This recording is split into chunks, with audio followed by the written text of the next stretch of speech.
اعوذ باللہ من الشیطان الرجیم بسم اللہ الرحمن الرحیم الحمد للہ الذی جعل الحمد مفتاحا لذکرہ وسببا للمزید من فضلہ ودلیلا علی آلائہ وعظمتہ ثم الصلاة والسلام علی عبدہ وامین وحیہ وخاتم رسلہ سیدنا ومولانا ابی القاسم محمد اللہم صل علی محمد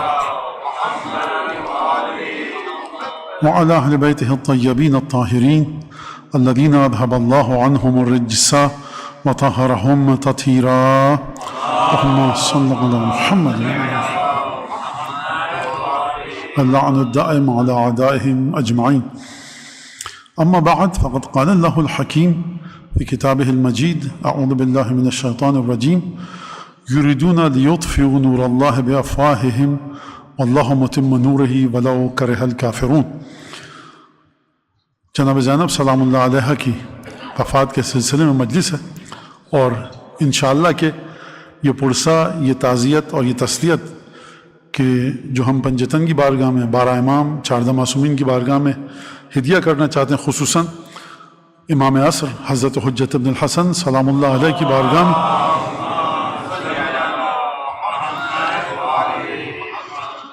وہ خدا ان تمام ہستیوں کی بارگاہ میں عائد و واصل فرمائے، اور ہمارا یہ ذکر جو بھی خدمت کی گئی آج یہاں پر اس فرش کے سلسلے میں، آپ حضرات مومنین مومنات جو قدم بڑھائے آپ نے، خدا آپ کو اس ہر ایک قدم کے بدلے میں اس کے عوض اجر جزیل عطا فرمائے، اور جناب زینب سلام اللہ علیہ کے فضائل و مصائب کے ذاکرین و سامعین میں سے شمار فرمائے.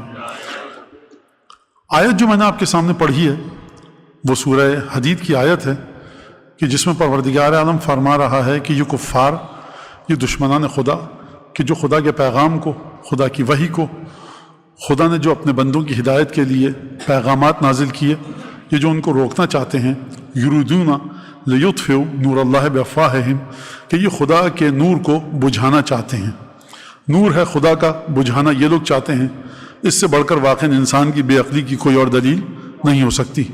بافواہہم، جہاں پر مشیت الہی ہو، جس نور کے پشت پر اور اس کے مقابلے پر بشر حقیر کا منہ، بالکل یہی ترجمہ کر رہا ہوں. افواہ یعنی منہ، وجہ کی بات نہیں ہو رہی، چہرہ. ہمارے بچے جب استعمال کرتے ہیں کہتے ہیں ہم نے منہ دھو لیا. آپ منہ نہیں دھوتے، چہرہ دھوتے ہیں. یہ ایک باریک سی بات ہے، اور کیونکہ زمانہ بہت عجیب طریقے سے زبان میں تغیر آ رہا ہے تو میں نے سوچا کہ یہ آپ کی خدمت میں پیش کر دوں. کوئی اتنی گہری بات نہیں ہے، لیکن بہرحال بچے اور بچیوں کے لیے یہ اپنے منہ سے بجھانا چاہتے ہیں خدا کے نور کو. واللہ متم نورہ، خداوند تبارک و تعالیٰ اپنے نور کو پایہ تکمیل تک پہنچا کر ہی دم لے گا. تو اس کا مطلب یہ ہے کہ ایک طرف ہے بشر حقیر، دوسری طرف ہے مشیت الہی. اب یہ ایک بڑا اہم نقطہ اپنے ذہن میں رکھیے گا. اور ولو کرہ الکافرون، کفار کو، کافروں کو کتنا ہی ناگوار کیوں نہ گزرے. اس آیت کا تعلق کیا ہے جناب زینب کی ذات والا صفات سے؟ اس آیت کا تعلق کیا ہے بنت جناب امیر المومنین سے، بنت جناب سیدہ سے؟ اور عجیب فضیلتوں کا مرکز ہے کہ میں اگر ایک جملہ کہوں، انسانی ذہن کی ساخت ہے یہ جملہ، اور کوئی حدیث پیش نہیں کر رہا، لیکن بہرحال آپ سب بھی اس بات کو مانتے ہیں اور جانتے ہیں، آپ کا ایمان ہے کہ جس طرح سے حدیث قصہ میں مرکز جناب سیدہ کی ذات قرار پائی، اسی طرح سے پنجتن کی وراثت اور اس وراثت کو بچانا اور اس کے پیغام کو پہنچانے کے سلسلے میں جناب زینب کی ذات مرکز قرار پائی، کربلا سے کوفہ، کوفہ سے شام تک. اور یہ ایک بڑا عجیب کس طرح سے گفتگو جناب زینب کی نفسیاتی کیفیت پر، کہ جو ایک خاتون ان حالات سے گزر کر، کن نفسیاتی کیفیات سے گزر کر، اور اس کے باوجود اس انداز سے گفتگو کرے. اور اگر گفتگو کرنے کی ذمہ داری دے بھی دی جائے تو پھر اس کے بعد اہل حرم کی حفاظت، امام معصوم کی حفاظت. تو یہ تمام کی تمام چیزیں آپ اپنے ذہن میں رکھیے گا. میں اس آیت سے ابھی بی بی کی ذات کو متصل کرنا چاہتا ہوں کہ کس طرح سے ہم اس آیت کے ذریعے جناب زینب کی سیرت اور شخصیت کا مطالعہ کر سکتے ہیں، اور کوشش کر سکتے ہیں کہ اس بی بی کی، ہماری اس آقازادی کی جو منزلت ہے وہاں کسی حد تک ہم پہنچ پائیں. کیونکہ دو مسئلے ہیں.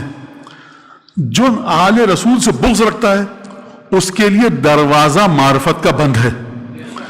جو آل رسول سے محبت رکھتا ہے اگرچہ معرفت کے سلسلے میں وہ زندگی کے کسی مرحلے پر اسی انسان کے ساتھ ہو کہ جو بغض اہل رسول رکھتا ہے، معرفت سے دور ہے. ہو سکتا ہے یہ بھی معرفت سے دور ہو لیکن محبت کے بلبوتے پر یہ اپنے آپ کو اس شخص سے کہیں بلند و بالا پہنچا سکتا ہے.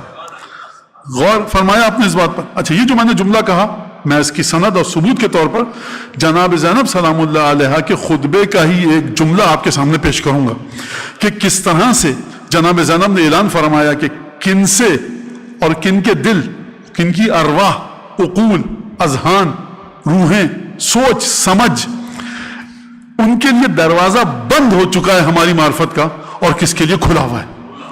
یہ بی بی نے جس راز پر سے پردہ اٹھایا یہ واقعاً بڑا عجیب ہے سلسلہ. اچھا، یہ آیت آپ کے سامنے سورہ حدید کی.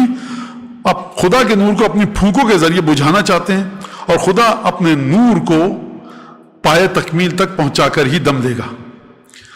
پہلا مرحلہ. دوسری آیت سورہ انعام کی، وہاں پر کیا فرما رہا ہے خداوند تبارک و تعالی؟ وَتَمَّتْ كَلِمَةُ رَبِّكَ صِدْقًا وَعَدْلًا لَا مُبَدِّلَ لِكَلِمَاتِهِ وَهُوَ السَّمِيعُ الْعَلِيمُ. حبیب، تمہارے رب کا کلمہ پائے تکمیل تک پہنچ گیا. تمت، وہاں پر فرمایا واللہ متم لنورہ، خدا اپنے نور کو پائے تکمیل تک پہنچا کر ہی دم لے گا. بات آئندہ کی ہو رہی ہے.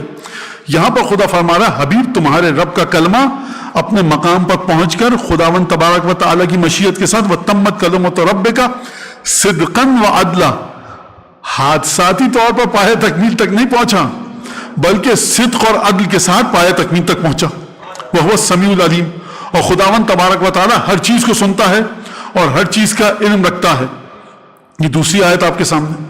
تو اب نور خدا کہاں پر ہے؟ اب یہ آپ کے سامنے تو میں نہیں بتاؤں گا کہ نور خدا کائنات کو ڈھونڈ کے آ جائیے سوائے در سیدہ کے کہیں اور نہیں ملے گا. یہ تو تھی آپ کے اذہان کے مطابق ہماری ایک عام سے اردو کے جملے کے ذریعے بات آپ تک پہنچائی. لیکن اگر روایات اور احادیث میں آئیں تو نور الہی ہے ہی پنجتن کے پاس.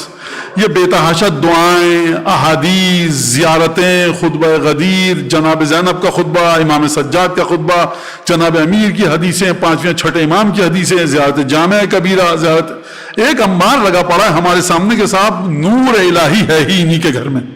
تو یہ حدیثوں کے ذریعے اور یہ ایک عام سے انسان کی آپ نے جملہ سن لیا کہ پنجتن کے دروازے پر ہی ملے گا کہ جو حدیثوں سے نکال کر پیش کیا. تو دو باتیں ابھی تک میں نے آپ کے سامنے کہیں.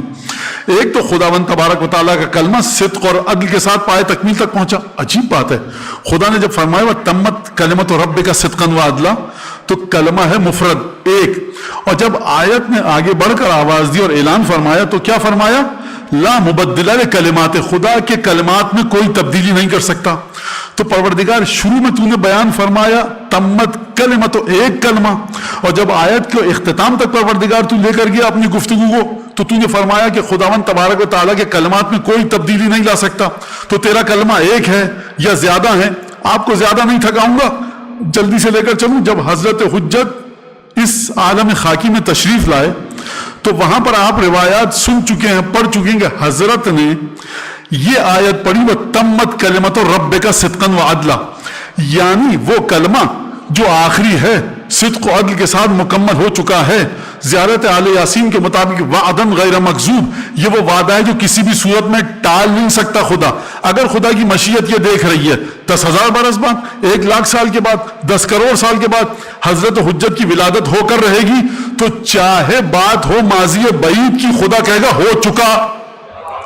غور فرمایا آپ نے. اور جب حضرت حجت نے آیت پڑھی اپنی ذات والا صفات کے بارے میں تمت کلمۃ ربک صدقا وعدلا، یعنی وہ جو آخری کلمہ تھا خدا کا وہ اب اس دنیا میں آ چکا ہے حسن عسکری کی آغوش میں، جناب زینب کی آغوش میں. لا تبدیل لکلماتہ، یہ جو 11 کلمے تھے نا ان میں بھی تم تبدیلی نہیں لا سکتے.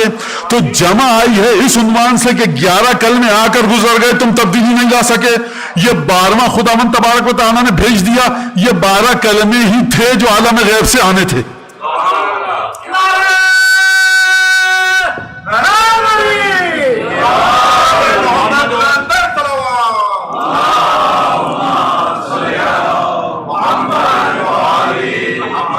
اچھا، اب اس بات کو آپ نے سمجھ لیا تو چلیے حدیث اللہ کی طرف، کہ جہاں پر خدا نے معصومین، آپ 10ویں دفعہ سن چکے ہیں مختلف علماء ذاکرین خطبہ سے حدیث اللہ کے جو ہستیاں اس حدیث لو کی سند میں آتی ہیں یا اس واقعے کے اندر آپ کے سامنے ختمی مرتبت ہیں. سید الشہداء ہیں جناب سیدہ ہیں جابر بن عبداللہ انصاری ہیں اور پانچویں امام حضرت باقر العلوم علیہم الصلاۃ والسلام.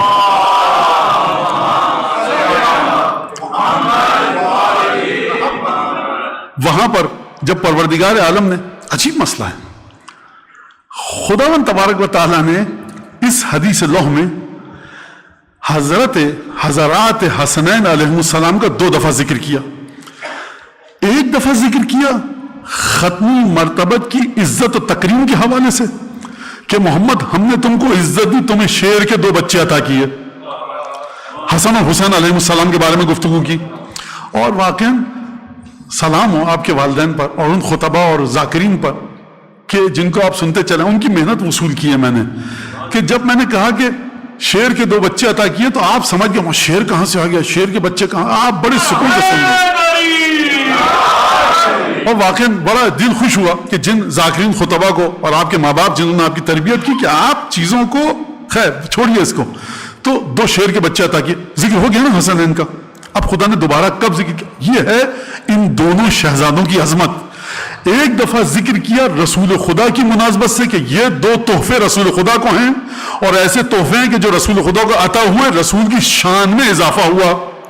اور پھر اس کے بعد امام حسن کا جدا ذکر فرمایا, امام حسین کا جدا ذکر فرمایا. امام حسین کا ذکر جب آیا تو وہاں کیا فرمایا, اور اس کے بعد میں نے جعلت کلمتی التامہ وحجتی البالغہ عندہ وبعطرتہ وعاقب واصیب, میں نے اپنا وہ کلمہ جو تامہ تھا, یاد ہے نا آپ کو, ابھی میں نے آیت پڑھی وتمت کلمۃ ربک صدقا وعدلا, حبیب تمہارے رب کا کلمہ مکمل ہو چکا.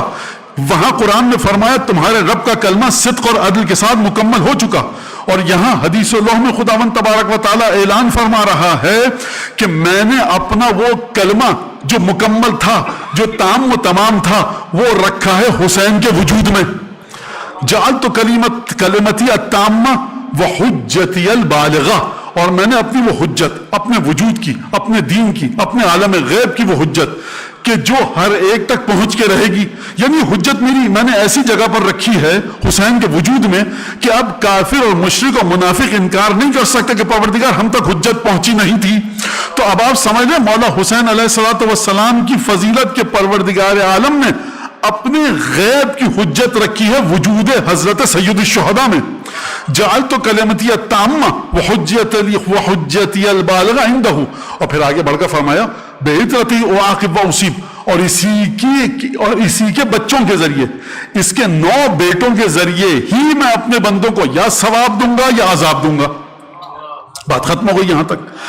اب مجھے یہ بتائیے کہ سید الشہداء جو کلمہ تامہ جن کے وجود میں ہے, سید الشہداء جن کے وجود میں حجت بالغہ ہے, کربلا میں مولا نے قربانی پیش کی, رگ گلو پہ خنجر چلا, کچھ نے اپنے لیے تاابت جہنم خرید لی اور کچھ نے اپنے لیے تاابت بہشت خرید لی. اور کیسی بہشت خریدی کہ وقت کا امام بھی جب جاتا ہے تو اس ذریعے پر میرے خیال سے, بلکہ مجھے ایمان ہے کہ ضرور بوسہ دیتا ہوگا. یہ تو بات تھی حقیقت کی. اس کلمہ تامہ کو, اس حجت بالغہ کو, اس کی تشریح کس نے کی قدم قدم پہ رک کر, اس کے بارے میں تفسیر کس نے بیان کی. جس طرح سے مکے میں جناب ابو طالب نے رسول کی حفاظت کی, اگر ابو طالب نہ ہوتے تو رسول کا پیغام فنا ہو جاتا. کربلا کے بعد اس بہن نے, اس ہمشیر نے اپنے بھائی کی شہادت کی حفاظت اس طرح سے کی کہ نہ خودکشی کہلائے, نہ اقتدار کی جنگ کہلائے, نہ خاندانوں کی جنگ کہلائے. یعنی پروردگار تو نے اپنا کلمہ تامہ جس حسین ابن علی کے پاس رکھا, تیری مشیت نے آ کر جب دیکھا ہوگا کہ کس ہستی نے حسین کے کلمہ تامہ کا, حجت بالغہ کا کس طرح سے حفاظت کی, اور وہ حفاظت کرنے والی ہستی کا نام ہے شہزادی زینب.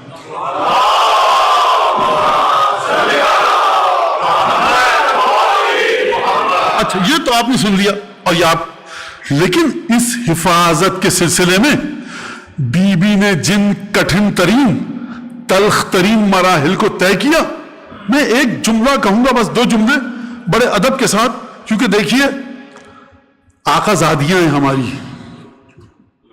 شہزادی کہتے ہیں ہم. فضائل اور مصائب پڑھتے وقت خوب احتیاط سے انسان کام لے, خوب احتیاط سے. اس سے زیادہ میں کیا کہوں بس. یعنی یہ وہ چیز ہے کہ جو معصومین نے, اس کے بعد محدثین نے ہم کو بڑے احتیاط کے ساتھ, وہ جو کہا نا لے سانس بھی آہستہ کہ نازک ہے بہت کام, تو انسان یہاں پر سانس بھی ذرا دھیمے اور دھیرے سے لے کہ بڑا نازک مرحلہ ہے.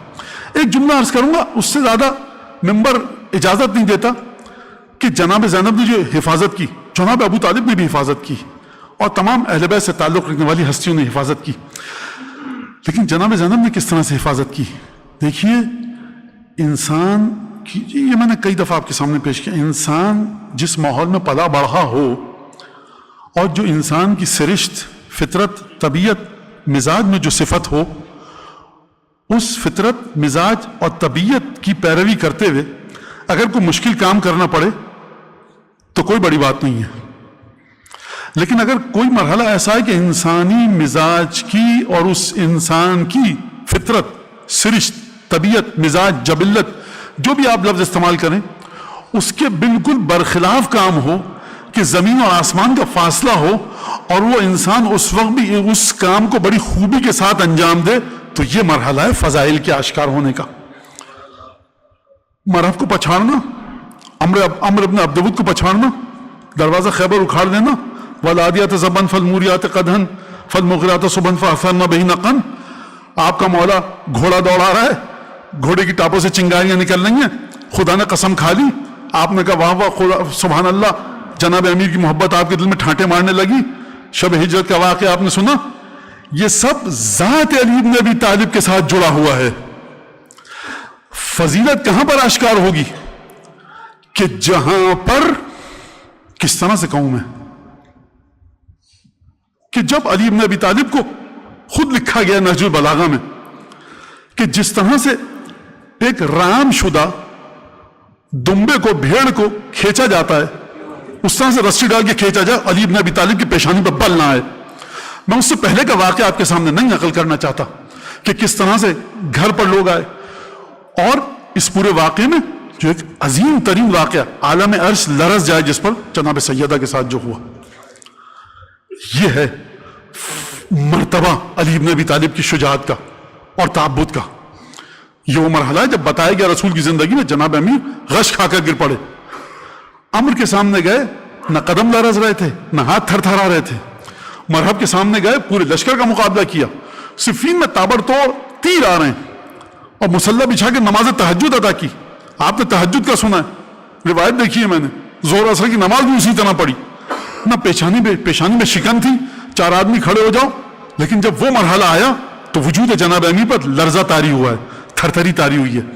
جناب زینب کی تربیت کس انداز میں کی گئی ہے, نامحرم سے گفتگو نہ کرے, بلوہ عام میں نہ جائے, مجمع عام میں نہ جائے.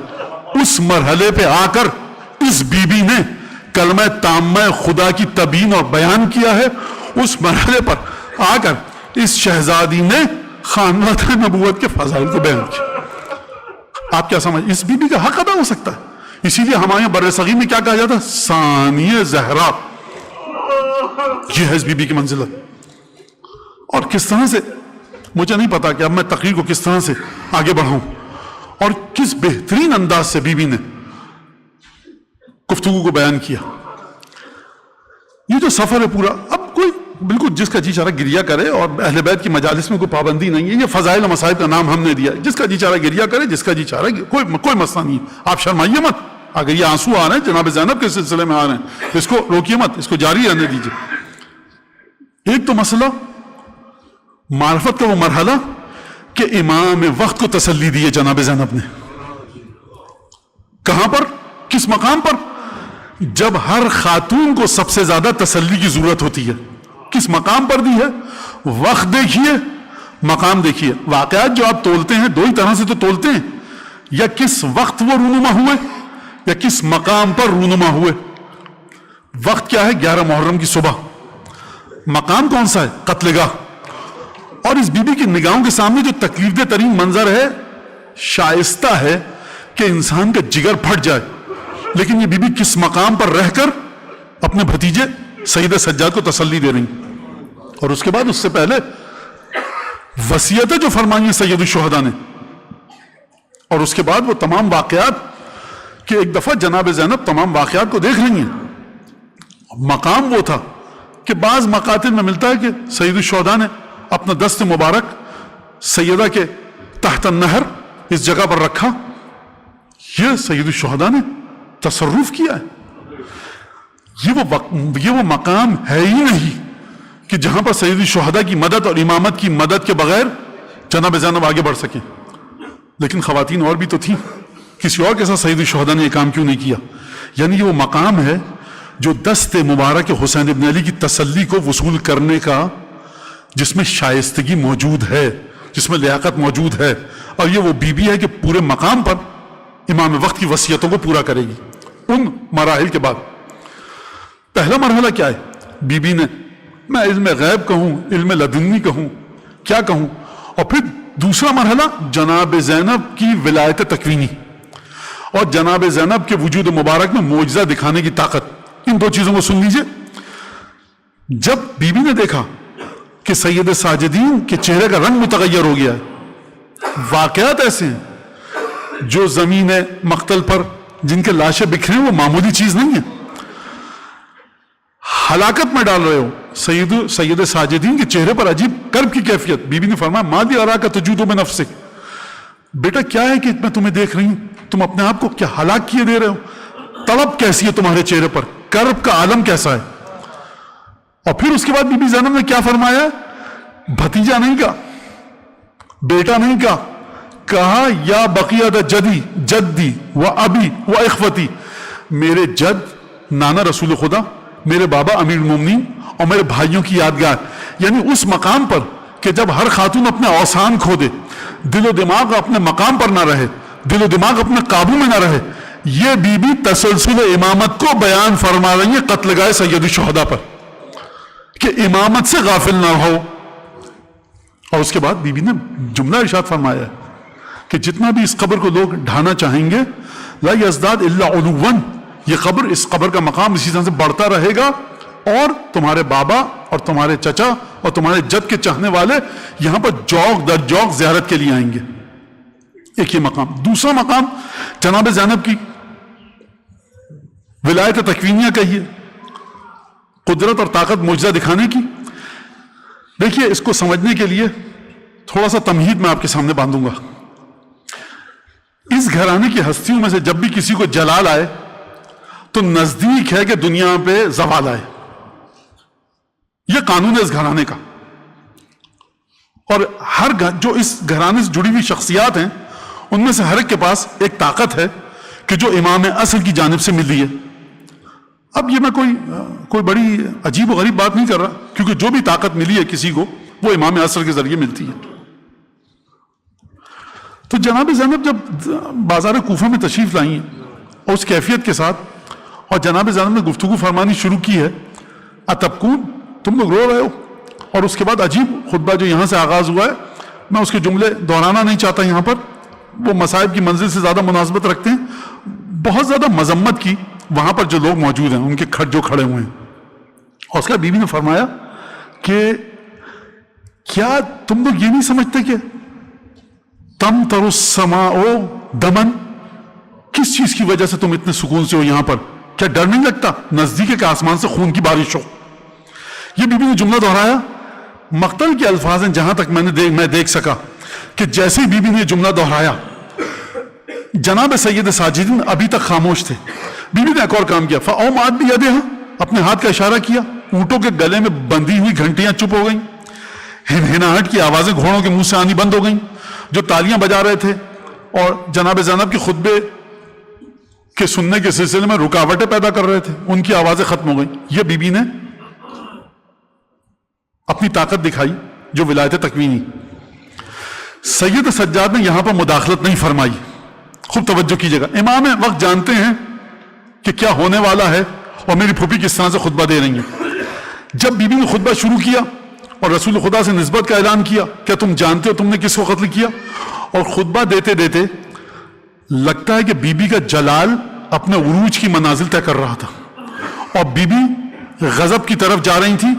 جیسے ہی بی بی نے جملہ ارشاد فرمایا, ڈرے نہیں اس بات سے, مطرت السماء دما یا تمطر السماء دما, کہ آسمان سے خون کی بارش ہو. جیسے ہی یہاں پر جناب زینب پہنچی تو ایک دفعہ جناب سید ساجد نے فرمایا, اسکتی یا امہ فانت عالمۃ غیر معلمہ وفہمۃ غیر مفہمہ. پھوپھی اماں, پھوپھی جان, اب اس سے آگے کچھ نہ کہیے گا. آپ وہ عالمہ ہیں کہ جس کو کسی نے علم سکھایا نہیں ہے, اور آپ وہ سمجھدار خاتون ہیں جس کو کسی نے سمجھ بوجھ سکھائی نہیں ہے. تو میرا آپ سے سوال اور جواب دیتا ہوں, اس مقام پر سید ساجدین نے مداخلت کیوں کی؟ کیونکہ امام وقت حجت خدا دیکھ چکی ہے کہ جو وارث عصمت سیدہ ہے جو بی بی, وہ جلال میں اس مقام پر پہنچ چکی ہے کہ کسی بھی لمحے وہ لمحہ آ سکتا ہے کہ جو آسمان کوفہ پر خون کی بارش و پتھر برسیں اور ظالمین تہس نہس ہو جائیں. لہذا جناب سید سجاد نے اپنی پھوپھی کو روکا. پھوپھی نے جب دیکھا جناب زینب نے کہ صاحب عصمت کبریٰ امام وقت حجت خدا ایک دفعہ روک دیا, تو جناب زینب ایک مقام پر یہیں پر خطبے کو روک دیا. یہ دوسرا مرحلہ. اور اس کے بعد جب جناب زینب شام کے دربار میں گئیں, وہاں پر خطبہ دیا, کوفے کے دربار میں. یہاں تک ایک بات ہے, اور میں اب ظاہر سی بات ہے, دیکھیے یہ موضوع ایک دوسری طرف چلا جائے گا, لیکن مجھے کہنے دیجیے. وہ مسئلہ کیا ہے؟ وہ مسئلہ یہ ہے کہ بڑا مشکل مسئلہ ہے, اور بڑا مشکل ہے بیان اس بات کا کہ جناب زینب کی تربیت کی نوعیت کیا ہے. یہ بڑا مشکل ہے کہنا. کیسے بیان کروں میں؟ آپ ایک بڑھئی ہے بہت اچھا, ایک لوہار ہے بہت اچھا, ایک سونار ہے, ایک معمار ہے, ایک خطاط ہے, یہ سب ہے نا ہنر. آپ کہتے ہیں بڑے بہترین خطاط ہیں, کیا کہنے آپ کی, کیا بہترین معماری ہے آپ کی, کیا عمارت بنائی ہے آپ نے گرمیوں میں سرد اور سردیوں میں گرم, آپ نے کیا بہترین خوشخطی, کیا آپ نے کیا بہترین تصویر بنائی, کیا بہترین آپ نالین بناتے ہیں, آپ کیا بہترین لوہار ہیں, کیا بہترین سونار ہیں, آپ کیا بہترین چاندی کا, یہ سب ہوتا ہے معاشرے میں. تو آپ کیا جواب مولانا, 5 نسلوں سے ان کی یہی ہے. تو جناب زینب کی اگر ہم فضائل پڑھیں تو کس کس منہ سے پڑھیں؟ 1 نسل کا واقعہ ہے, 2 نسل کا واقعہ ہے, 3 نسل کا, 4 5. سرکار حضرت آدم کی توبہ جن کے ذریعے قبول ہوئی وہ اسی بی بی کے اطراف میں رہنے والے انوار ہیں. محمد و آل محمد صلوات.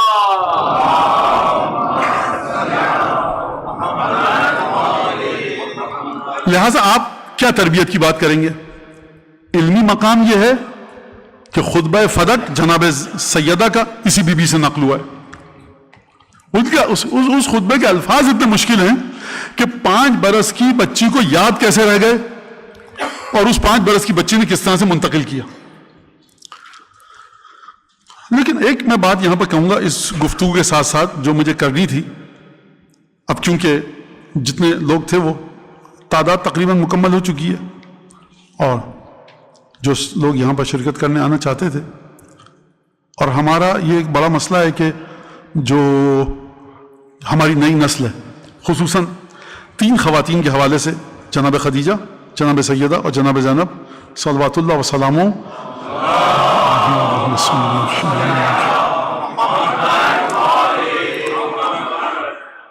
ایک سوال یہ آتا ہے کہ ان کی سیرت, بچیاں کیا حاصل کریں ان سے, اور کس طرح سے نمونہ عمل قرار دیں. 18 برس کی زندگی, ہمیں کوئی ایسا مولانا سگنیفیکینس نظر نہیں آتی, اہمیت کوئی بڑی, کہ وہ ٹھیک ہے عصمت کے مرحلے پر تھیں, خطبہ دیا, یہ سب عبادت صدقہ خیرات.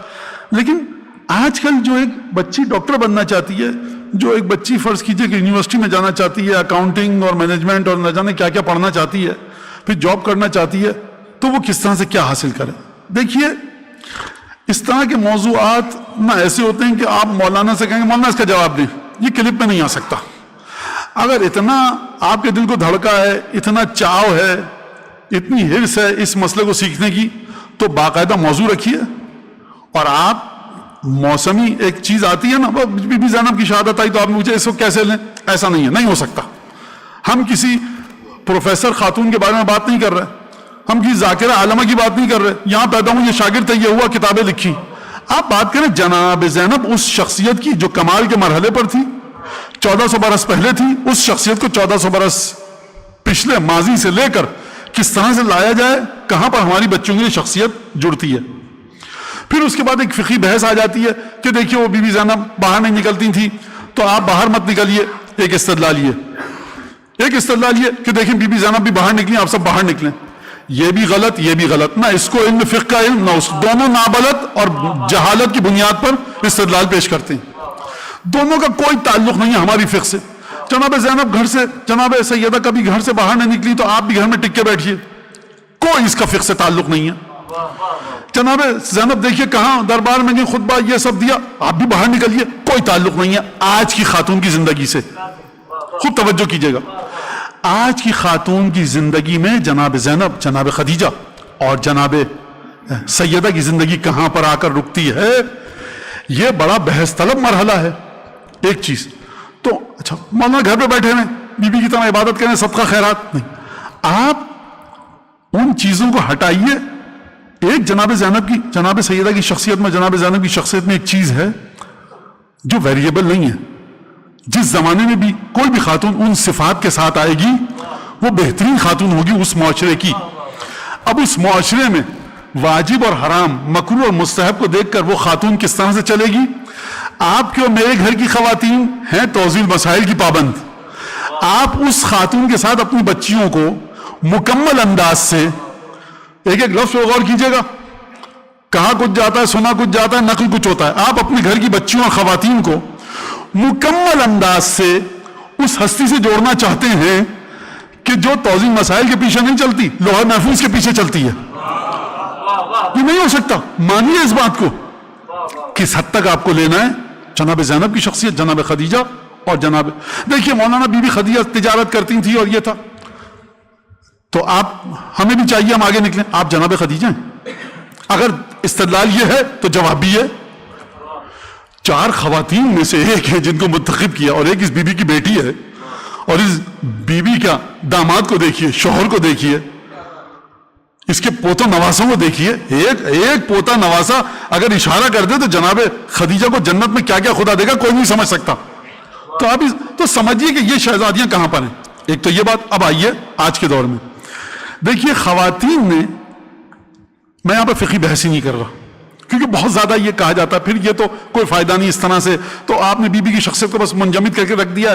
دیکھیے ایک عجیب آج کل کے الفاظ مجھے استعمال کرتے ہوئے ان بیبیوں کے بارے میں اچھا نہیں لگتا, لیکن جو لوگ استعمال کرتے ہیں اس کو نقل کر رہا ہوں. ایک بڑی ڈائنامک شخصیت ہے, ایک بڑی ملٹی ڈائمینشنل شخصیت ہے, ایک کثیر الجہات ہیں اس میں. اور آپ لے کر آئیے, آپ کو جناب زینب کی شخصیت میں جائیے تو اکنامکس بھی ملے گی, پولیٹکس بھی ملے گی, یہ بھی ملے گا. حضور کیوں فضول میں اپنے کو تھکاتے ہیں, ہمارے لیے مشکلات پیدا کرتے ہیں. نہیں ہیں یہ چیزیں. آپ جناب زینب کی شخصیت میں کیوں ڈھونڈنا چاہتے ہیں آج کے دور کی خاتون کی خصوصیات کو. یہ خاتون ایک الگ خاتون ہے, سمجھیے اس بات کو. میں مثال دوں چھوٹی سی. بھائی دروازہ اس کے گھر کا کھلے گا ہماری مسجد میں, سنا ہے آپ نے مسئلہ. میں رکیے ابھی, آپ ابھی مجھے استدلال پورا. اب آپ ٹائم مشین میں بیٹھ کر چلے جائیں 1400 برس پہلے. آپ نے کیمرہ لیا اور بڑی ہائی ڈیفینیشن کا پکسلز, پتہ نہیں کیا, بچوں کو مجھ سے زیادہ پتا ہے, میں اتنا پڑھا لکھا آدمی نہیں ہوں, آپ سے ہی سنا ہے. یہ پکسلز اور کیا, اور مائکروسکوپ اور میگنیفائنگ گلاس اور کیا کیا. آپ نے اس دروازے کو دیکھنا شروع کیا, 10-20 دن تک دیکھتے رہے. آپ نے کہا یہ تو نہ برما ٹیک ہے نہ شیشہ میں, یہ تو کھجور کا کوئی درخت ہے مدینے کا, اس میں تو کوئی خصوصیت نہیں ہے. تو یہ کیوں کھلا مسجد میں؟ جہد کو آپ گم کر گئے ہیں. اس وجہ سے نہیں ہے کہ اس میں ہیرے جواہرات جڑے ہوئے ہیں, اس وجہ سے نہیں کہ برما ٹھیک ہے, اخروٹ کی لکڑی ہے شیشہ میں. یہ مسئلہ دوسرا ہے. گئے تھے وہ جناب موسیٰ کی قوم سے تعلق رکھنے والے, سیدہ کو بلاؤ, جب آئیں گی اپنے بوسیدہ لباس میں تو خوب رسوائی کا سامان ہوگا. جہد دوسری ہے ان واقعات کی. یہ آپ کو چیزیں بتا کر معصومین کہیں اور لے کے جانا چاہتے ہیں, آپ کہیں اور جا رہے ہیں. غور فرما رہے ہیں آپ؟ یہ جو قبلہ نما آپ نے رکھا, یہ قبلے کی جہت کو دکھا رہا ہے, پرچون کی دکان یا روٹی کی دکان کو نہیں دکھا رہا, قبلے کی جہت کو دکھا رہا ہے. پرچون اور کریانی کی دکان کا پتہ آپ محلے میں کسی اور سے پوچھیے. یہ اشارات گفتگو کروں, اس سے تفصیل میں نہیں جا سکتا, لیکن مجھے جلدی جلدی اس مرحلے کو طے کرنے دیجیے. خاتون کے کردار کو میں ذرا آپ کے سامنے پیش کروں. گھر ہے, خاتون ہے, اس کے بچے ہیں, شوہر ہے. یا شوہر دولت مند ہے, یا شوہر مفلس ہے, غریب ہے, یا نہ دولت مند ہے, نہ مفلس ہے، بس خرچہ چل رہا ہے الحمدللہ، کسی کا محتاج نہیں ہے الحمدللہ. خدا آپ سب کو تمام محبان جناب زینب کو کسی کا محتاج نہ کرے خدا انشاءاللہ. یہی 3 حالتیں ہیں. صحیح. اگر غریب ہے، جب یہ صبح گھر سے نکلتا ہے اور گھر میں آتا ہے تو غیر موجودگی میں بچوں کو کون دیکھ رہا ہے؟ ماں. غربت بچوں کے دل میں اعتراضات کو وجود میں لاتی ہے. خدا کے لیے یہ مت سمجھیے گا جناب زینب کی گفتگو کر رہا ہوں، یہ مت سمجھیے گا جناب سیدہ کے حوالے سے گفتگو کر رہا ہوں، یہ میں آج کل کے حوالے سے گفتگو کر رہا ہوں. پھر اس کے بعد مجھے جوڑنا ہے. جب یہ مفلس اور لاچار باپ گھر میں آتا ہے اور گھر سے جاتا ہے، اس دوران بچوں کے جو اعتراضات ہیں، ہمیں یہ چاہیے، ہمیں وہ چاہیے، یہ باپ کیا کرتا ہے؟ تو ماں کی بڑی خطیر ذمہ داری، جس طرح سے غربت کو باپ برداشت کر رہا ہے مال حلال کما کر، اس طرح سے اس باپ کی غربت کا بوجھ اس سے کہیں زیادہ یہ بیچاری ماں اٹھا رہی ہے اپنے کاندھوں پر. ہماری بچیاں اس بات کو دیکھیں کہ سوسائٹی کی تشکیل میں جو ان کی تربیت کا حصہ ہے وہ کہیں دائیں بائیں مشرق مغرب سے نہ لیں.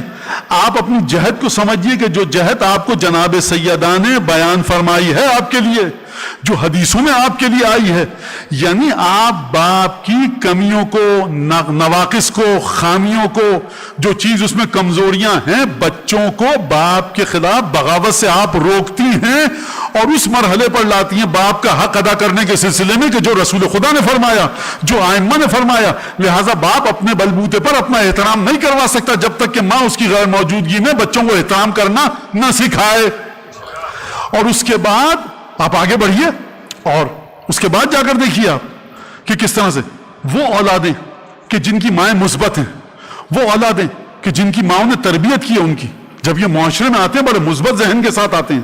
خوب توجہ کیجیے گا اس بات کے اوپر. اور ضرور بھیجیے بی بی کی بارگاہ بلند آواز سے.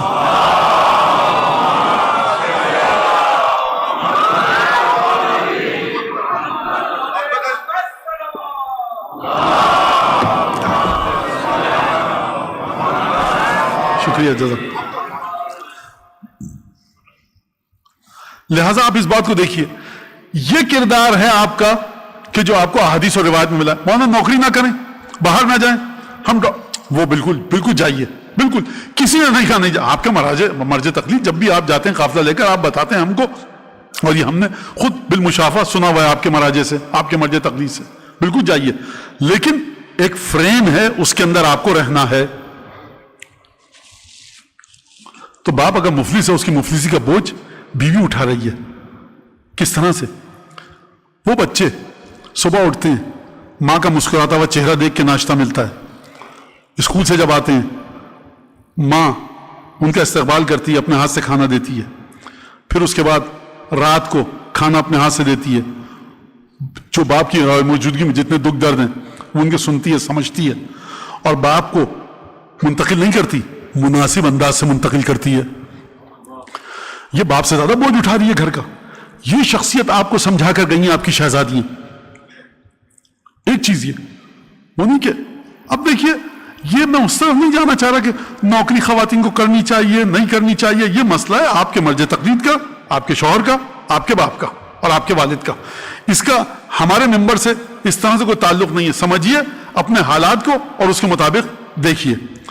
اور وہ مائیں جو بہت زیادہ گھر میں اپنا وقت نہ دے پائیں، ان کے بچوں کے جب سوالات آتے ہیں ہمارے سامنے مولاناؤں کے، تو ہم سمجھ جاتے ہیں کہ یا اس کی ماں اس کو پورا وقت نہیں دے پا رہی ہے یا باپ وقت نہیں دے پا رہا. اس کا مطلب یہ کہ جو آپ نے ماں کے بارے میں یہ کہا کہ مولانا آپ کے مذہب نے، دین نے، معصومین نے، یہ مراجع نے عورت کو گھر میں مقید کر دیا ہے، کسی کام کا نہیں چھوڑا، بچہ پالنے والی ایک طرح سے مشین بنا دیا. آپ نے ایک بہترین مقولے کو ایک بالا ترین مقولے کے ساتھ ملا دیا. یہ بچہ پالنے والی مشین نہیں ہے، یہ سوسائٹی کی دیوار میں گھر میں جو 3 یا 4 بچے ہیں ان کی تربیت کر رہی ہے. خوب توجہ کیجیے گا. جو ماں رحم دل تھی، جب اس کا بیٹا دنیا میں کسی کمپنی میں، کسی پولیس میں، فوج میں، بیوروکریسی میں کہیں پر بھی جاتا ہے، بڑے دیکھ بھال کر کے چیزوں کو چلاتا ہے. مجھے آپ یہ بتائیے کہ جو سادات جاتے تھے، عراق گئے اور تمام ہندوستان گئے تو ان سادات کے سروں سے نور نکل رہا ہوتا تھا یا ان کی آنکھیں ہیرے کی ہوتی تھیں؟ لوگ سمجھ جاتے تھے کہ واقعات بہت امام رضا علیہ الصلوۃ والسلام کے ائمہ کے بھائیوں کی بات کرتے.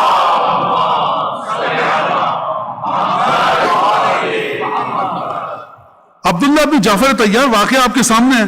حضرت سبط اکبر کے پاؤں میں سوجن آ گئی, بڑے نواسے کے رسول خدا کے. ترجمہ سبط اکبر کا, مولا ایک تیل بیچنے والا پاؤں کا ورم. مولا نے فرمایا جلدی جلدی بتاؤں. دیکھو اس کو جانا بتانا مت کہ ہم چاہ رہے ہیں ورنہ پیسے نہیں لے گا.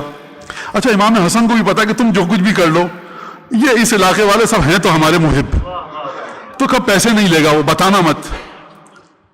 عبداللہ جعفر طیار یہ کون ہے؟ پنجتن میں نہیں ہے, 12 اماموں میں نہیں ہے. جعفر طیار اپنے والد کی سطح پر بھی نہیں ہے یہ, لیکن جناب زینب کے شوہر ہیں بہرحال, اور وہ مرتبہ تو ہے لیکن نہ جناب امیر کے ساتھ, نہ جناب حسنین کی سطح پہ, نہ جناب جعفر طیار. جب گئے اس روغن بیچنے والے کے پاس, اس نے گفتگو طور طریقے سے دیکھ کر کہا تم کس کے لیے تیل خریدنے آئے ہو؟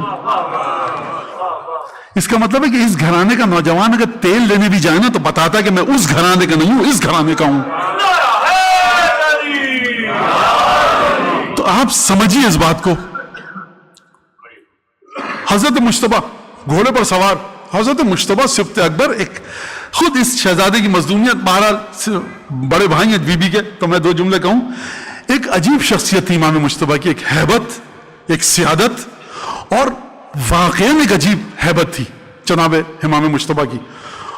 اور بڑا شاید صفحے کے صفحے کتابوں کی کتابیں کم ہو جائیں کہ جو اس شہزادے کو رسول خدا کی جانب سے تحفہ ملا تھا.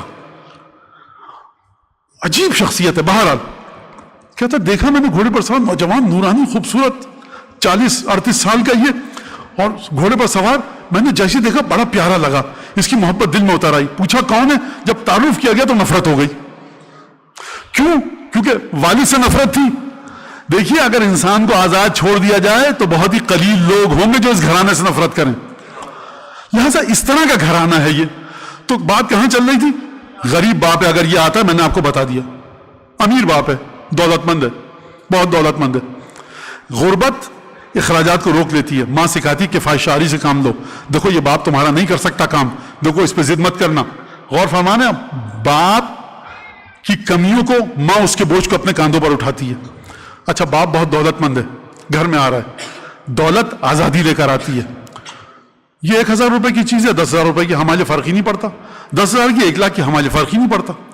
تو پھر اس کے بعد ماں اخراجات اور ان وسائل کو, ان ریسورسز کو استعمال کرنے کا طریقہ سکھلاتی ہے کہ بچے مغرور اور متکبر نہ ہوں. یعنی اس صورت میں بھی ماں تربیت کرتی ہے, اس صورت میں بھی ماں تربیت کرتی ہے. اور اگر اس مقام پر ہو کہ اپنی ضرورتیں پوری کر رہے ہیں تو تب تو بحث سے خارج ہے, آپ حضرات سمجھتے ہیں. تو ماں کن چیزوں کو لے کر سمجھتی ہے. آپ دیکھیے جناب ام البنین, جناب ام لیلہ, ایک روایت کے مطابق کربلا میں نہیں تھی, بعض نے کہا جناب ام لیلہ کربلا میں تھی. کوئی بحث نہیں ہے اس میں, اختلافات ہے. ولادت کی تاریخ میں اختلافات ہے, آپ کے آقا اور مولا کی شہادتوں میں اختلاف ہے. تو یہ اس گھرانے کی مظلومیت ہے, اس میں پریشان مت ہو جائیے کہ مولانا نہیں تھی, کچھ نے کہا تھی, کچھ نے کہا نہیں تھی. اس میں کیا بات ہے بڑی؟ کچھ نے کہا 2 دفعہ ذوالجناح مولانا نے تبدیل کیا, کہیں بھی لکھا ہے 7 دفعہ, جو آپ کے سامنے واقعہ 2 محرم کو. تو مجھے یہ بتائیے کہ امام صادق جو آپ کو ایک فارمولہ دے کے جا رہے ہیں, جو ہم اہل بیت کی محبت کی ٹھنڈک کو اپنے دل میں پائے, وہ اپنی ماں کے لیے دعا کریں. مجھے بتائیے جناب علی اکبر ام لیلہ کے لیے کتنی دعائیں کرتے ہوں گے, جناب ابو الفضل عباس جناب ام البنین کے لیے کتنی دعائیں کرتے ہوں گے. مولانا یہ ہمارے لیے نہیں سرکار, یہ محبت اہل بیت معیار قرار پایا ہے. لہٰذا اگر میں آپ کی خدمت میں کہوں کہ یہ جو نوجوان خوبرو علی اکبر میدان کی طرف گیا ہے, اگر خون طیب و طاہر حسین ابن علی کا موجود ہے تو وہ ماں کون تھی جس نے اس طرح سے علی اکبر کو حسین کو تحفے میں دیا؟ اگر حضرت ابو الفضل کی عباس کی رگوں میں جناب امیر مومنین کا طیب و طاہر خون ہے تو وہ ماں کون تھی؟ خوب توجہ کے ساتھ اس بات کو سنیے گا. تو وہ ماں کون تھی کہ جس نے, اب برصغیر کی زبان میں بات کروں, توہین نہیں ہوگی سمجھانے کے لیے, سوکن ہونے کے باوجود جناب امیر کی پوری توجہ ہے حسن اور حسین پر. اس وجہ سے نہیں کہ بے عدالتی ہے, اس وجہ سے کہ حکم رسول خدا کے سب سے زیادہ حسین و حسن سے محبت کرو. کیا ماں ہوگی, کہ جس نے سوکن ہونے کے باوجود، اب دیکھیے مجھے سطح پر آنے دیجئے، مجھے سمجھانے دیجئے، کہ جس نے اپنے بیٹے سے یہ نہیں کہا کہ تم میں کیا کمی ہے، خوبصورتی، قمر بنی ہاشم، ان کس مقام پر والی؟ تو یہ تمام خاندانوں میں بعد کے بعض بنو ہوئی کہ جنگیں اسی پر ہوتی رہیں کہ میرا بیٹا آگے بڑھے یا اس بیوی کا بیٹا آگے بڑھے. یہاں پر یہ خاتون طہارت کی اس منزل پر ہے کہ فنا کروا دیا اپنے بیٹوں کو. لہذا ابو الفضل عباس کو جو علم ملا ہے یہ صرف طہارت خون جناب امیر نہیں ہے، صلابت شیر ام المؤمنین بھی شامل ہے. شریع فرات میں جو ابو الفضل عباس نے گھوڑا اپنا نہر میں اتارا ہے اور پانی لے کر بنے ہیں اور اپنے بازوں کو قلم کروایا ہے، یہ ام المؤمنین کی تربیت کا نتیجہ ہے. یہ جو جناب ہے صلوات تو بھی بھیجیے مولا کی بارگاہ میں.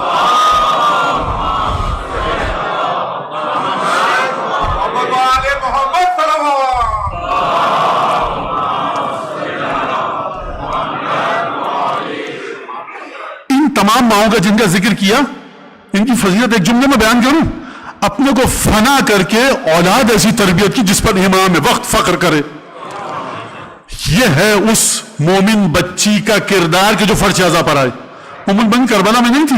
اگر میں آپ سے کہوں تھی کیسے تھی، ابو الفضل عباس کے وجود کی نورانیت شیر طیب و طاہر ام المؤمنین کی تاثیر ہے.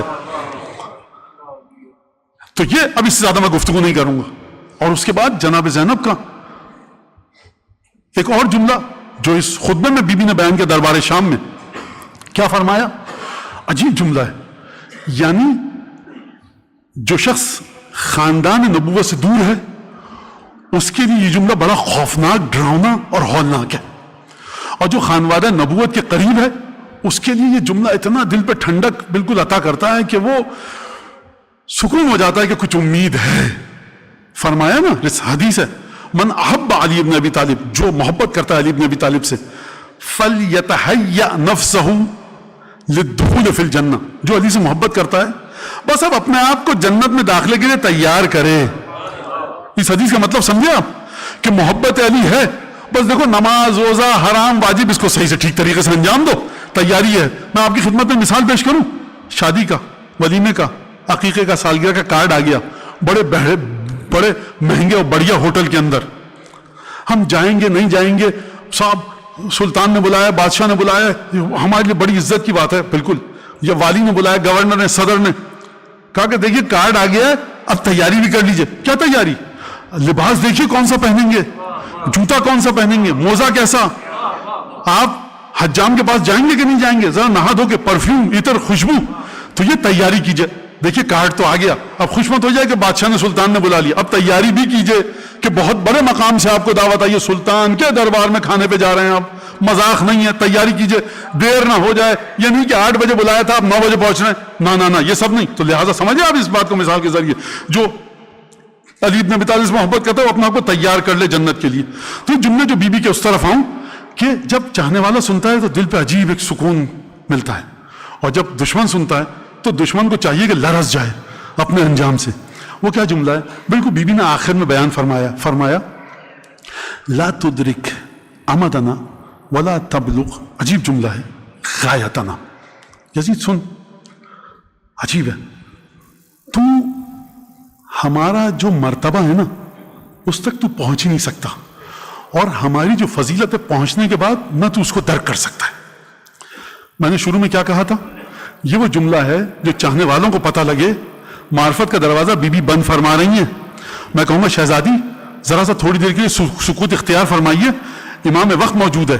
یہ تو غیب کی بات ہے، آپ کیسے فرما رہی ہیں؟ تو یہ ہے بی بی کا وہ مرحلہ کہ جس طرح سے پنجتن، جس طرح سے 12 امام، جس طرح سے 14 معصومین ہر ایک کی موت اور زندگی سے واقف ہیں کہ ایمان پر ہوگی یا کفر پر ہوگی، جس طرح سے 14 معصومین واقف ہیں کہ یہ جنتی ہے یا جہنمی ہے، جس طرح سے 14 معصومین واقف ہیں کہ کس کے قلب کے لیے دروازہ معرفت اہل بیت کھلا ہے اور کس کے لیے بند ہو چکا ہے. اسی طرح سے یہ بی بی پنجتن کے وارث ہونے کی برکت سے اس مقام پر ہے کہ کہیں لا تبلغ امدنا ولا تدرک غایتنا، نہ تو ہمارے اس نقطہ عروج کو سمجھ سکتا ہے، نہ تو ہمارے فضائل تک کو درک کر سکتا ہے، نہ تیری عقل میں آئیں گے. یعنی معرفت کا دروازہ تیرے لیے بند ہو چکا ہے. جب بند ہو چکا ہے بیوی تو آپ نے خطبہ کیوں دیا؟ بیوی نے خود جواب دیا اس کا کہ یزید تیری حیثیت اس سے کہیں حقیر ہے کہ میں تجھے مورد گفتگو قرار دوں. لیکن وجہ کیا تھی؟ یہ وجہ میری ہے، حدیث نہیں ہے. یہ میں بتا رہا ہوں، پھر سنیے گا غور سے، کہ پیغام پہنچانا ہے رہتی دنیا تک. تجھے میں اس قابل بھی نہیں سمجھتی. اور اس کے بعد فرمایا یزید دیکھ، وما ایاموں کا الا عدد وجمعوں کا وما جمعوں کا الا بدد ورائیوں کا الا فند. یزید دیکھ، تیرے جو منصوبے تھے نا ان کا تار و پود بکھر چکا ہے. تیرے اطراف میں جو لشکر والے ہیں نا تیرے، اب یہ کچھ گنتی کے رہ جائیں گے، اور تیری زندگی کے ایام گنے چنے باقی رہ گئے ہیں. یہ بیوی نے ایک اور اپنے علم پر سے پردہ اٹھایا. وہ شخص کہ جو بالکل ابھی ادھیڑ عمری میں قدم نہیں رکھا، دنیا کی نعمتیں میسر ہیں، یہ بیوی کس طرح سے گفتگو فرما رہی ہیں. اور یہاں پہنچنے کے بعد ایک بات اور کہی جاتی ہے کہ جناب زینب نے کیا کام کیا. کہا جاتا ہے یزید کی حکومت کو ختم کر دیا. میں ایک سوال کروں گا بڑے ادب سے کہ یزید کی حکومت ختم ہو گئی، اس کے بعد جو بیٹھے تھے وہ سب کے سب صحابہ رسول تھے یا ازواج مطہرات کی سطح پر لوگ تھے؟ یزید کی حکومت چلی گئی. آپ جانتے ہیں اس کے بعد کس کی خلافت آئی؟ خلافت بنو عباس. کب ختم ہوئی ہے؟ 40 ہجری سے شروع ہوئی ہے حکومت، اور 132 ہجری میں بنو امیہ کی حکومت ختم ہوئی. 40 سے 132 حساب لگائیے، 132 سے 654 ہجری آپ حساب لگائیے کہ جب بنو عباس کی خلافت ختم ہوئی، ہلاکو آیا. تو یہ تقریباً جو 800 برس 900 برس حکومت رہی. اگر تاریخ کے ایک نوجوان بچے یا بچی نے آپ سے پوچھ لیا کہ جو آپ کہتے رہتے ہیں ممبر سے کہ جناب زینب نے حکومت یزید کو ختم کر دیا، تو اس کے بعد کیا ہوا؟ نہیں، وہ یزید کو ختم کر دیا بس. آپ کیوں فضائل کے سلسلے میں وہ باتیں بیان کرتے ہیں جس کا آپ کو علم نہیں ہے، جہاں پر حدیثیں آپ کو سپورٹ نہیں کرتی؟ سرکار، یزید کے بعد سلمان فارسی آئے تھے تخت پہ، یا ابو ذر غفاری، یا جابر بن عبداللہ انصاری، یا عبداللہ بن مسعود آئے تھے، یا بلال حبشی آئے تھے. کون آیا تھا اس کے بعد؟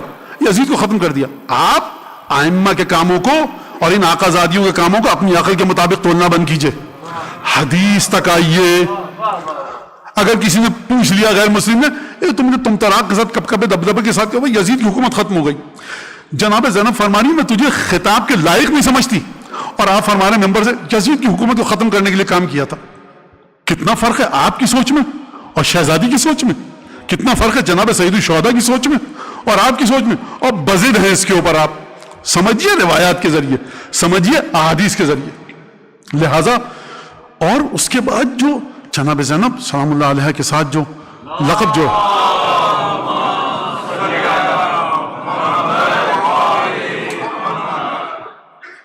جناب سیدہ سلام اللہ علیہ بلند تر صلوات.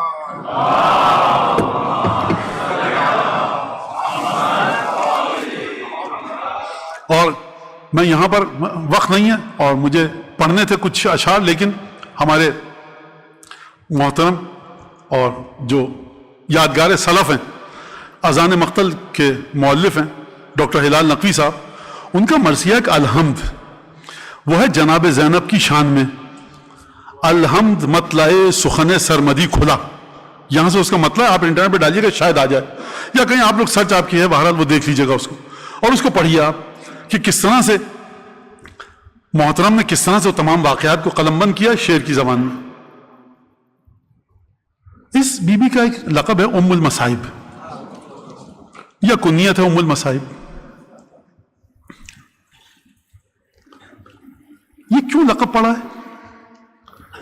آپ دیکھیے کہ بی بی زینب کی زندگی میں جو شخصیت بی بی کی ہے وہ کس مقام پر ہے، کس طرح شدید محبت کرتی ہیں اپنے نانا سے، اور اس کے بعد مادر گرامی، پدر، دونوں بھائی،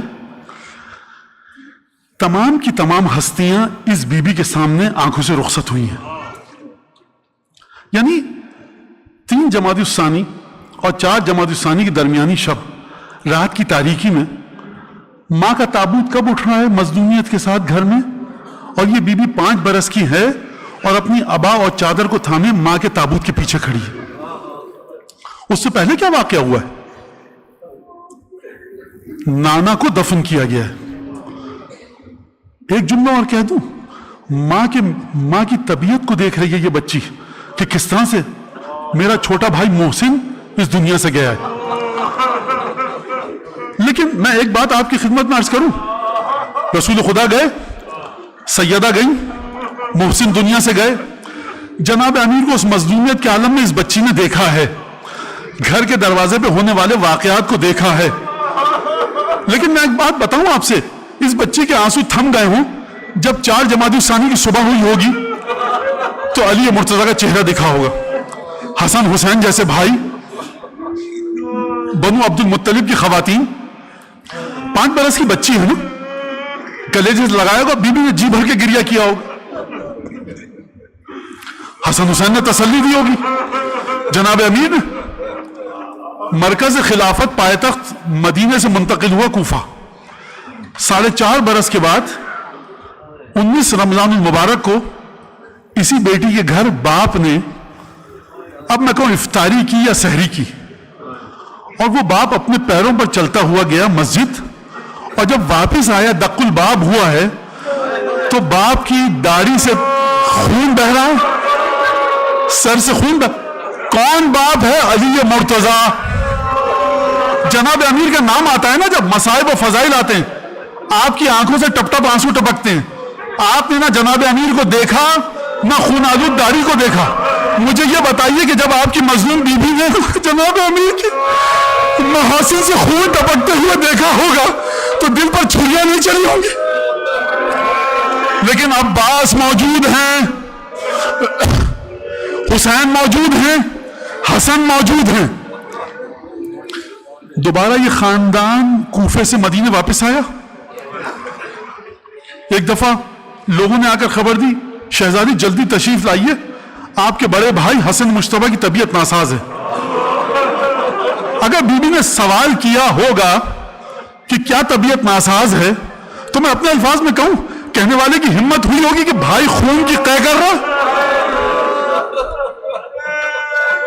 علماء بیان کرتے ہیں کہ جب بتایا نا لوگوں نے آ کر کے آپ کی بہن عیادت کے لیے آ رہی ہیں تو امام مجتبیٰ نے خون کا وہ تش چھپا دیا کہ بہن کی نگاہ نہ پڑ جائے کہ بھائی کو خون کی قے ہو رہی ہے. میں کہوں گا اے آقا حسن مجتبیٰ, بہن کا اتنا خیال تھا, کربلا میں کیا کیجئے گا جب 18 محرموں کے لاشیں نگاہوں کے سامنے. لیکن اب بھی زینب کے دل کو سکون ہے, محمد حنفیہ ہیں, عباس ہیں, عباس کے بھائی ہیں, ام البنین ہیں, بہنیں ہیں, زینب کے دل کو سکون ہے. لیکن مجھے یہ بتائیے, جب کربلا میں بنو ہاشم کی پہلی قربانی علی اکبر مقتل کو گئے اور بنو ہاشم کے جوان لاشوں کو اٹھا کر لائے, جب مولا خیمے میں آئے ہوں گے بتانے کے لیے کہ بہن علی اکبر دنیا سے چلے گئے, تو تب بھی اس بی بی کے دل کو ایک سکون ہوگا کہ میرا بھائی حسین زندہ ہے. آپ جانتے ہیں 10 محرم کے واقعات اچھی طرح سے جانتے ہیں. ابھی جناب زینب کے آنسو تھمے نہیں ہوں گے کہ قاسم کی شہادت کی خبر آئی ہوگی. ابھی آنسو نہیں تھمے ہوں گے, اولاد عقیل کی خبر آئی, اولاد جعفر, آل ابو طالب. اور ایک دفعہ بی بی نے اپنے بچوں کو تیار کر کے جب بھیجا ہوگا, کس انداز سے بھیجا ہوگا. ابھی آن محمد کے ذریعے آنسو جو بہ رہے تھے تھمے نہیں ہوں گے کہ ایک دفعہ ایک آواز آئی کہ ابو الفضل عباس چلے گئے. اور اس کے بعد جب وہ مرحلہ آیا ہوگا, اس بی بی کا صبر اس مقام پر ہے کہ جب آن محمد کی لاشیں آئیں خیمے کے باہر تو یہ بی بی خیمے سے باہر نہ نکلی, لیکن جب علی اکبر کا لاشا آیا تو حسین کو تسلی دینے نکلی. میں ایک سوال کروں گا مولا سے, مولا بہن آپ کے جوان بیٹے کی لاش پر آئی, لیکن یہ بتائیے کہ جب آپ عصر عاشور گھوڑے سے زمین پر آئیں گے تو یہ بہت عاشق.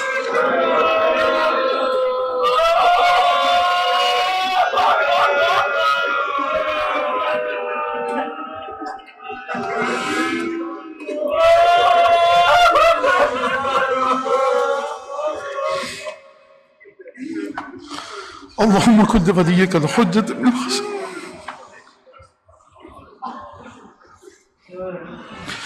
صلى على آبائه في هذه الساعة وفي كل ساعة وليا وحافظا وقائدا وناصرا ودليلا معينا حتى تسكنه أرضك طوعا.